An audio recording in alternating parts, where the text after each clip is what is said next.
1 heure à décoller.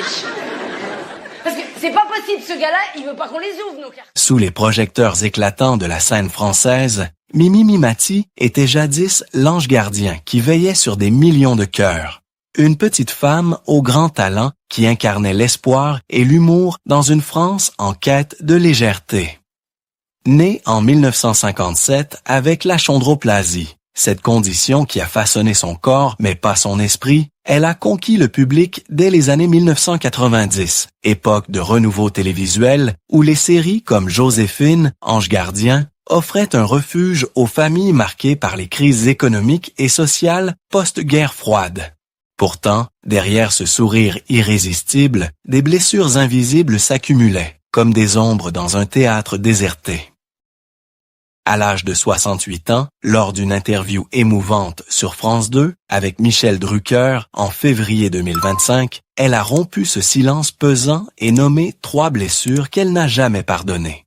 Un système médical qui l'a confinée dans un corps fragile dès l'enfance. Des médias qui l'ont réduite à son apparence physique, et une industrie du divertissement qui a exploité sa joie sans ménager sa vulnérabilité. Ces révélations, livrées avec une émotion contenue, ont fait trembler les fondations d'une image idéalisée, celle de l'idole nationale qui semblait invincible. Comment une icône, symbole de résilience et de bonté, a-t-elle pu sombrer dans un oubli partiel, éclipsée par les nouvelles stars éphémères? Qui lui a volé sa mobilité, sa voix intime, ses rêves d'une vie sans chaîne? Et pourquoi, après des décennies de rôles angéliques, choisit-elle maintenant de confronter ses fantômes, transformant sa douleur en un cri libérateur? Mimi Mati, cette figure culturelle des années 1990 et 2000 où la télévision couleur unissait les générations autour de valeurs simples comme l'empathie et le rire, incarne ce contraste poignant entre gloire extérieure et tourments intérieurs. Son histoire nous invite à une réflexion lyrique sur le prix de la célébrité. Une lumière qui illumine, mais qui peut aussi consumer, rappelant que derrière chaque projecteur se cache une humanité fragile, souvent négligée par ceux qui en profitent. L'ascension de Mimi Mati vers les sommets de la gloire fut une symphonie de rire et de persévérance, où une petite femme transformait ses limites en force irrésistible. Dès les années 1980, formée au Petit Théâtre de Bouvard, elle intégra le trio comique Les Filles avec Michel Bernier et Isabelle de Botton, captivant le public par un humour frais et audacieux qui défiait les normes. Mais c'est dans les années 1990 que son étoile s'embrasa véritablement, avec des one-woman shows comme Mimi Mati au Splendid en 1995, où elle se moquait avec tendresse de sa petite taille, transformant l'achondroplasie en atout comique. Chaque représentation était une bouffée d'air pour une France en pleine mutation sociale, où la télévision couleur et l'essor des chaînes privées offraient un échappatoire aux crises économiques persistantes. En 1997, le rôle titre de Joséphine, Ange gardien sur TF1, la propulsa au rang d'icône nationale. Une série qui, avec plus de 100 épisodes diffusés jusqu'en 2023, attira des millions de téléspectateurs chaque soir, devenant un rituel familial réconfortant. Joséphine n'était pas seulement une ange descendue sur Terre pour résoudre les tourments humains. Elle incarnait l'espoir dans une époque post-guerre froide, où la France cherchait à guérir ses fractures sociales par le rire et l'empathie. Mimi, perçue comme l'idole bienveillante, reçut plusieurs sets d'or pour cette performance, et sa renommée s'étendit internationalement avec des tournées en Belgique et au Canada, où son humour universel transcendait les frontières. Parmi ses succès marquants, citons le film Une nounou, pas comme les autres en 1993, où elle jouait une nourrice espiègle, suivie d'une nana pas comme les autres en 1995, et Famille de cœur en 1997, une comédie touchante qui explorait les liens familiaux avec sensibilité. En 2005, Les Parrains aux côtés de Gérard Jugnot renforça son statut au cinéma, mêlant humour et émotion dans un récit de paternité inattendu. Le public construisit autour d'elle une image idéalisée. un ange terrestre, l'enfant prodige du rire, une figure qui symbolisait la résilience face à l'adversité, ravivant une étincelle de joie dans un pays encore marqué par les ombres du passé. Pourtant, derrière ces triomphes, les premiers murmures de doute s'insinuaient. La joie initiale de performer, de chanter dans ses spectacles, était palpable, comme elle le confiait dans son autobiographie de 2007. Mais la pression des agendas surchargés commençait à peser, tel un voile sur son éclat apparent. Tandis que le public adulait Mimi Mati comme un ange descendu des écrans, les coulisses révélaient un tableau plus sombre, où la gloire masquait des vulnérabilités profondes et une perte progressive d'autonomie.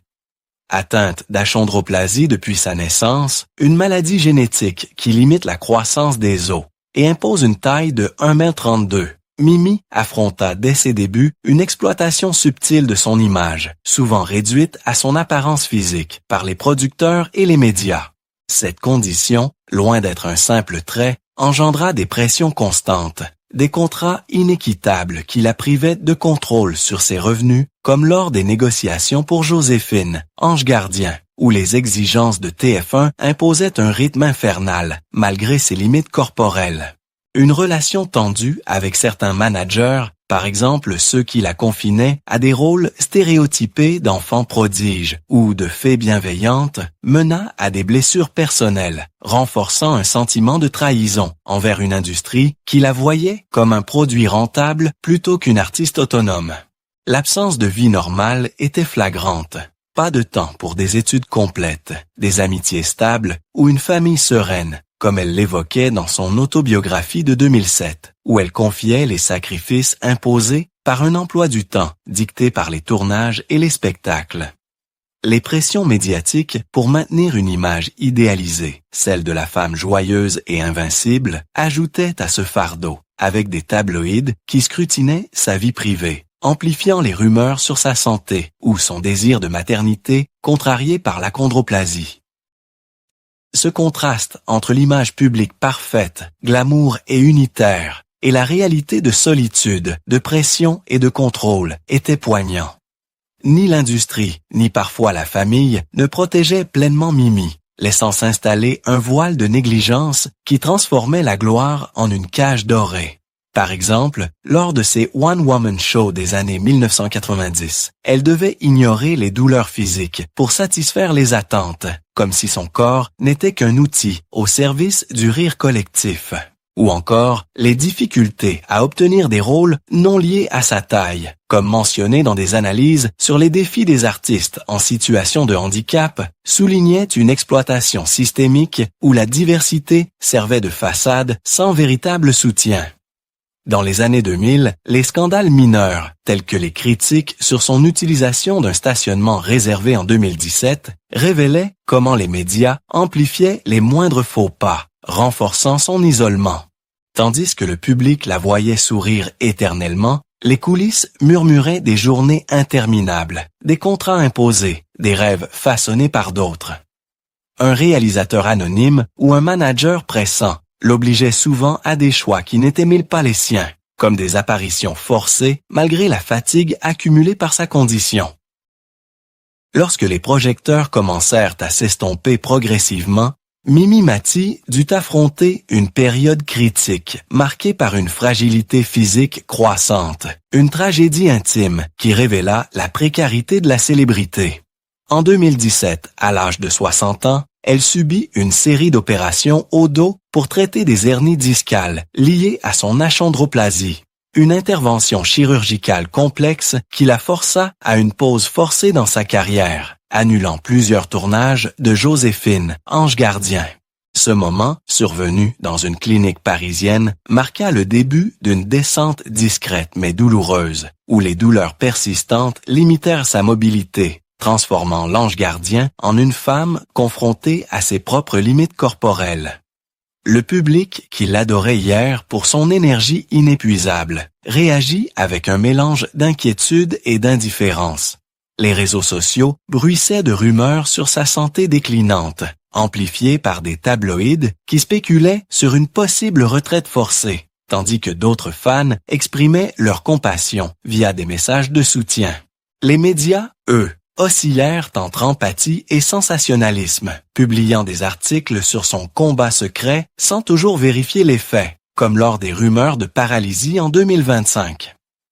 L'industrie du divertissement, qui l'avait porté au sommet avec des contrats lucratifs, resta souvent muette, ne proposant que des rôles adaptés sporadiquement, renforçant un sentiment d'abandon chez Mimi, qui se sentait enfermée dans son image d'idole intouchable.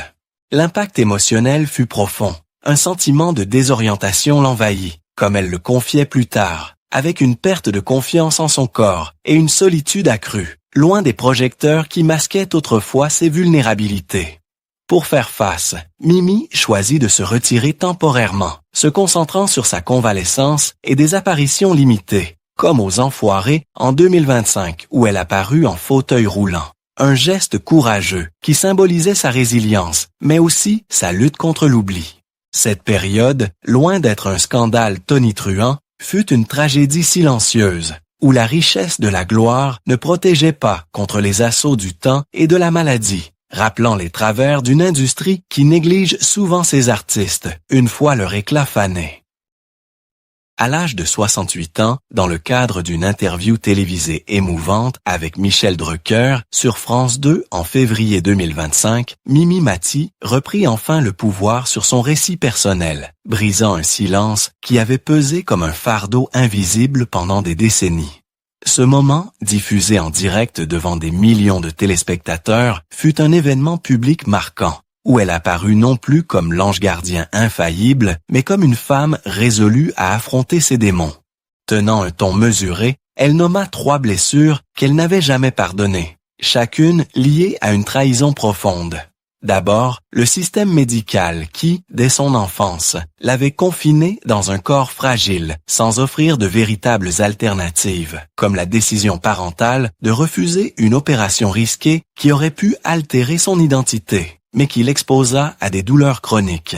Ensuite, les médias qui l'avaient réduite à son apparence, avec des articles sensationnalistes amplifiant les rumeurs sur sa santé, comme en 2017 lors de la controverse sur un stationnement réservé, où la presse transforma un incident mineur en scandale, brisant une confiance déjà ébranlée. Enfin, l'industrie du divertissement qui avait imposé des contrats forcés et des pressions abusives, tel ce manager anonyme pendant les années de gloire de Joséphine, qui l'obligea à des tournages épuisants malgré ses hernies discales naissantes, transformant son talent en un produit exploité sans égard pour sa vulnérabilité physique. Ces révélations, livrées avec une émotion forte mais contenue, un mélange de libération et de sérénité, marquaient une reprise de contrôle sur une vie dictée par les attentes d'autrui. Mimi expliqua brièvement chaque plaie. Le contrat forcé, qui confisqua sa liberté artistique, la pression abusive, qui ignora ses limites corporelles, et la rupture de confiance avec un système qui priorisait les audiences sur le bien-être humain. Les émotions affleuraient, axées sur une catharsis longtemps retenue, comme si nommer ces ombres dissipait enfin le voile de l'idéalisation forcée. Les réactions furent immédiates et variées. Le public, choqué par cette vulnérabilité inattendue, inonda les réseaux de messages de compassion, tandis que les médias oscillèrent entre doute initial et reconnaissance tardive, publiant des analyses sur les travers de l'industrie. Certains collègues, comme des figures des Enfoirés, exprimèrent publiquement leur soutien, renforçant un élan de solidarité qui transforma ce moment en un appel collectif à l'empathie. Pour Mimi, ce fut une libération profonde, un acte de résilience qui rappelait que derrière chaque icône se cache une histoire humaine, souvent sacrifiée aux exigences du spectacle. L'histoire de Mimi Mati n'est pas qu'une chronique intime, elle est un écho universel au travers de l'industrie du divertissement, où la gloire se paie souvent au prix de l'âme humaine. En reliant ses épreuves personnelles, ses blessures invisibles nées de l'exploitation et de la négligence, à une réflexion plus large, nous voyons comment ce monde transforme les artistes en idoles éphémères, sacrifiant leur bien-être pour des audiences fugaces. Et si l'industrie les avait considérés comme des humains, pas comme des produits? Sommes-nous prêts à écouter leur silence avant que les lumières ne s'éteignent? Pourquoi tant de talents, enfants stars ou figures oubliées, portent-ils seuls le fardeau d'une gloire qui les consume? L'histoire de Mimi représente celle de nombreux autres artistes français. Des jeunes prodiges des années d'après-guerre aux icônes des années 1990, rappelant que derrière chaque sourire scénique se cache une résilience forgée dans la douleur. Faisons appel à l'empathie collective. Honorons leur droit à briser le silence, à confronter les systèmes qui les ont trahis, et transformons ces récits en leçons pour un divertissement plus humain. Comme elle l'a exprimé avec une force contenue dans son autobiographie de 2007. Je ne cherche pas le pardon. Je veux simplement que mon histoire soit racontée avec ma propre voix.